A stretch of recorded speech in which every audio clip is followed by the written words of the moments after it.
Oh. Sa National Highway ng lungsod, akalain mong banggang naglalayag sa maalong dagat ang ilang sasakyang tumatawid sa baha. Pahirapan ang pag-usad ng mga motorista dahil medyo malalim na ang tubig.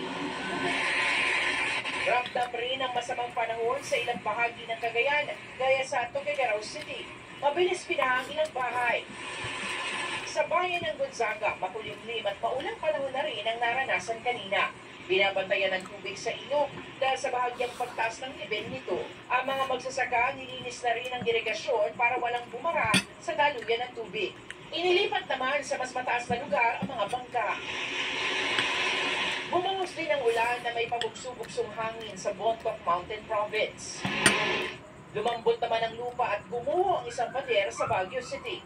Wala namang nasaktan sa insidente. Patuloy ang babala sa mga residente na maging alerto sa banta ng landslide, lalo na ang mga nasa gilid ng bundok. Nagbagsakan din ng malalaking bato sa kalsadang yan sa Pinili, Ilocos Norte. Agad naman nagsagawa ng clearing operations. Ayon sa Pag-asa, mga pagbaha at pagbuho sa ilang bahagi ng bansa ay dulot ng bagyong Karina at ang hinahatak nitong habaga. Para sa GMA Integrated News, Saling Marafra, nakatutok 24 oras.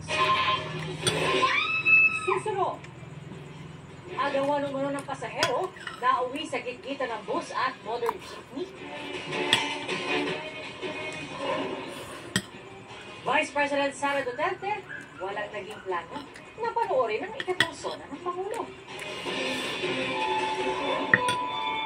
At Herlene Budol, kamusta? Matapos aksidenteng mahulog sa one-way sa GMA Gala 2024. Tutukan lahat ng yan sa Live ako. na 24 oras.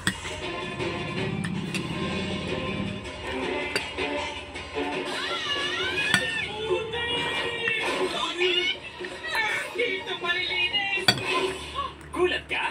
Ay, Perfect Clean. Tagos at linis para tanggal puti at fresh pa. Tagos linis para ay Perfect Clean. Ayaw mo na anak nun? Every now and then may tortang karne.